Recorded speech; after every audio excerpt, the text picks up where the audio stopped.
Praise the Lord. 2 ശമൂവേൽ പ്രവാചകന്റെ പുസ്തകം 7-ാം അധ്യായം 1 മുതൽ 29 വരെയുള്ള തിരുവചനങ്ങൾ. യഹോവ ചുറ്റുമുള്ള സകല ശത്രുക്കളെയും അടക്കി രാജാവിന് സ്വസ്ഥത നൽകിയ ശേഷം രാജാവ് തന്റെ അരമനയിൽ വസിക്കും കാലത്ത് ഒരിക്കൽ രാജാവ് നാഥാൻ പ്രവാചകനോട്, ഇതാ ഞാൻ ദേവദാരു കൊണ്ടുള്ള അരമനയിൽ വസിക്കുന്നു, ദൈവത്തിന്റെ പെട്ടകമോ തിരശ്ശീലയ്ക്കകത്ത് ഇരിക്കുന്നു എന്ന് പറഞ്ഞു. നാഥാൻ രാജാവിനോട്, നീ ചെന്ന് നിന്റെ മനസ്സിലുള്ളതൊക്കെയും ചെയ്തു കൊള്ളുക, യഹോവ നിന്നോട് കൂടെയുണ്ട് എന്ന് പറഞ്ഞു. എന്നാൽ അന്ന് രാത്രി യഹോവയുടെ അരുളപ്പാട് നാഥാൻ ഉണ്ടായതെന്തെന്നാൽ, എന്റെ ദാസനായ ദാവീദിനോട് നീ ചെന്ന് പറക, യഹോവ ഇപ്രകാരം അരുളി ചെയ്യുന്നു, ഞാൻ അധിവസിക്കേണ്ടതിന് നീ എനിക്ക് ഒരാലയം പണിയുമോ? ഞാൻ ഇസ്രായേൽ മക്കളെ മിസ്രയീമിൽ നിന്ന് പുറപ്പെടുവിച്ച നാൾ മുതൽ ഇന്നുവരെയും ഞാൻ ഒരാലയത്തിൽ അധിവസിക്കാതെ കൂടാരത്തിലും നിവാസത്തിലുമല്ലോ സഞ്ചരിച്ചു വരുന്നത്. എന്റെ ജനമായ ഇസ്രായേലിന് മേയ്പാൻ ഞാൻ കൽപ്പിച്ചാക്കിയ ഇസ്രായേൽ ഗോത്രങ്ങളിൽ ഒന്നിനോട് എനിക്ക് ദേവദാരു കൊണ്ട് ഒരാലയം പണിയാതിരിക്കുന്നത് എന്ത് എന്ന് എല്ലാ ഇസ്രായേൽ മക്കളോടും കൂടെ ഞാൻ സഞ്ചരിച്ചു വന്ന സ്ഥലങ്ങളിൽ എവിടെ വെച്ചെങ്കിലും ഒരു വാക്ക് കൽപ്പിച്ചിട്ടുണ്ടോ? ആകയാൽ നീ എന്റെ ദാസനായ ദാവീദിനോട് പറയേണ്ടതെന്തെന്നാൽ, സൈന്യങ്ങളുടെ യഹോവ ഇപ്രകാരം അരുളി ചെയ്യുന്നു, എന്റെ ജനമായ ഇസ്രായേലിന്മേൽ പ്രഭുവായിരിക്കേണ്ടതിന് ഞാൻ നിന്നെ പുൽപ്പുറത്ത് നിന്ന് ആടുകളെ നോക്കി നടക്കുമ്പോൾ തന്നെ എടുത്തു. നീ സഞ്ചരിച്ചു വന്ന എല്ലായിടത്തും ഞാൻ നിന്നോട് കൂടെ ഇരുന്നു. നിന്റെ സകല ശത്രുക്കളെയും നിന്റെ മുമ്പിൽ നിന്ന് ഛേദിച്ചു കളഞ്ഞിരിക്കുന്നു. ഭൂമിയിലുള്ള മഹാന്മാരുടെ പേർ പോലെ ഞാൻ നിന്റെ പേർ വലുതാക്കും. ഞാൻ എൻ്റെ ജനമായ ഇസ്രായേലിന് ഒരു സ്ഥലം കൽപ്പിച്ചു കൊടുക്കുകയും അവർ സ്വന്തം സ്ഥലത്ത് പാർത്ത് അവിടെ നിന്ന് ഇളകാതിരിക്കത്തക്കവണ്ണം അവരെ നടുകയും ചെയ്യും. പണ്ടത്തെ പോലെയും എൻ്റെ ജനമായ ഇസ്രായേലിന് ഞാൻ ന്യായാധിപന്മാരെ കൽപ്പിച്ചാക്കിയ കാലത്തെ പോലെയും ഇനി ദുഷ്ടന്മാർ അവരെ പീഡിപ്പിക്കുകയില്ല. ഞാൻ നിന്റെ സകല ശത്രുക്കളെയും അടക്കി നിനക്ക് സ്വസ്ഥത നൽകും. അത്രയുമല്ല, യഹോവ നിനക്കൊരു ഗൃഹമുണ്ടാക്കും എന്ന് യഹോവ നിന്നോട് അറിയിക്കുന്നു.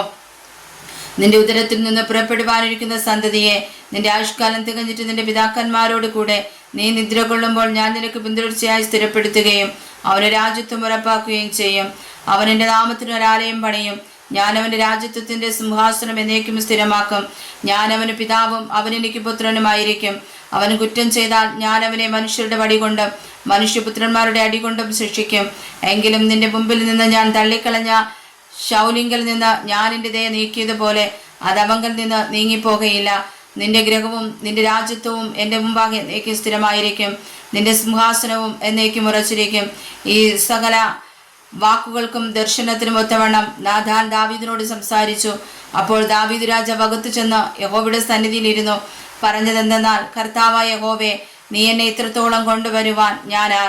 എൻ്റെ ഗൃഹവും എന്തുള്ളൂ? കർത്താവായ യഹോവേ, ഇതും പോരാ എന്ന് നിനക്ക് തോന്നിയിട്ട് വരുവാനുള്ള ദീർഘകാലത്തേക്ക് അടിയന്റെ ഗൃഹത്തെക്കുറിച്ചും നീ അരുളി ചെയ്തിരിക്കുന്നു. കർത്താവായ യഹോവേ, ഇത് മനുഷ്യർക്ക് ഉപദേശമല്ലോ. ദാവീദ, ഇനി നിന്നോട് എന്തു പറയേണ്ടു? കർത്താവായ യഹോവേ, നീ അടിയനെ അറിയുന്നു. നിന്റെ വചന നിമിത്തവും നിന്റെ പ്രസാദ പ്രകാരവുമല്ലോ നീ വൻകാര്യമൊക്കെയും ചെയ്ത് അടിയനെ അറിയിച്ചിരിക്കുന്നത്. അതുകൊണ്ട് കർത്താവായ യഹോവേ, നീ വലിയവനാകുന്നു. നിന്നെപ്പോലെ ഒരുത്തനുമില്ല. ഞങ്ങൾ സ്വന്തം ചെവി കൊണ്ട് കേട്ടതൊക്കെയും ഓർത്താൽ നീ അല്ലാതെ ഒരു ദൈവവുമില്ല. നിനക്ക് ജനമായി വീണ്ടെടുപ്പാനും നിനക്ക് ഒരു നാമം സമ്പാദിപ്പാനും നീ ചെന്നിരിക്കുന്ന നിന്റെ ജനമായ ഇസ്രായേലിന് തുല്യമായ ഭൂമിയിൽ ഏതൊരു ജാതിയുള്ളൂ? ദൈവമേ, നീ ഇസ്രായേലിൽ നിന്ന് ജാതികളുടെയും അവരുടെ ദേവന്മാരുടെയും കൈവശത്തു നിന്നും നിനക്കായി വീണ്ടെടുത്തിരിക്കുന്ന നിന്റെ ജനം കാണുക അവർക്ക് വേണ്ടി വൻകാര്യവും അവരുടെ ദേശത്തിനു വേണ്ടി ഭയങ്കര കാര്യങ്ങളും പ്രവർത്തിച്ചുവല്ലോ. നിന്റെ ജനമായ ഇസ്രായേലിന് നിനക്ക് എന്നേക്കും ജനമായിരിക്കാൻ നീ നിനക്കായി സ്ഥിരപ്പെടുത്തി. യഹോവേ, നീ അവർക്ക് ദൈവമായി തീർന്നിരിക്കുന്നു. ഇപ്പോഴും കർത്താവ് യഹോവേ, നീ അടിയനെയും അടിയന്റെ ഗൃഹത്തെയും കുറിച്ച് അരുളി ചെയ്ത വചനത്തെ എന്നേക്കും ഉറപ്പാക്കി അരുളപ്പാട് പോലെ ചെയ്യണമേ. സൈന്യങ്ങളുടെ യഹോവ ഇസ്രായേലിന് ദൈവം എന്നിങ്ങനെ നിന്റെ നാമം എന്നേക്കും മഹത്വീകരിക്കപ്പെടുമാറാകട്ടെ. നിന്റെ ദാസനായ ദാവീദിന്റെ ഗൃഹം നിന്റെ മുമ്പാകെ സ്ഥിരമായിരിക്കട്ടെ. ഞാൻ നിനക്കൊരു ഗൃഹം പണിയുമെന്ന് നീ അടിയന് വെളിപ്പെടുത്തിയത് കൊണ്ട് ഇസ്രായേലിന്റെ ദൈവമായ സൈന്യങ്ങളുടെ യഹോവേ, നിന്നോട് ഈ പ്രാർത്ഥന കഴിപ്പാൻ അടിയൻ ധൈര്യം പ്രാപിച്ചു. കർത്താവായ യഹോവേ, നീ തന്നെ ദൈവം. നിന്റെ വചനങ്ങൾ സത്യമാകുന്നു. അടിയന് ഈ നന്മയെ നീ വാഗ്ദത്തം ചെയ്തുമിരിക്കുന്നു. ആകയാൽ അടിയന്റെ ഗൃഹം തിരുമുമ്പിൽ എന്നേക്കും ഇരിക്കേണ്ടതിന് പ്രസാദം തോന്നി അനുഗ്രഹിക്കണമേ. കർത്താവായ യഹോവേ, നീ അങ്ങനെ അരുളി ചെയ്തിട്ടുണ്ടല്ലോ. നിന്റെ അനുഗ്രഹത്താൽ അടിയന്റെ ഗൃഹം എന്നേക്കും അനുഗ്രഹിക്കപ്പെട്ടിരിക്കും. വായിച്ചതായ തിരുവചനങ്ങളാൽ പരിശുദ്ധനായ കർത്താവ് നമ്മെ സമർത്ഥമായി അനുഗ്രഹിക്കുമാറാകട്ടെ. ആമേൻ.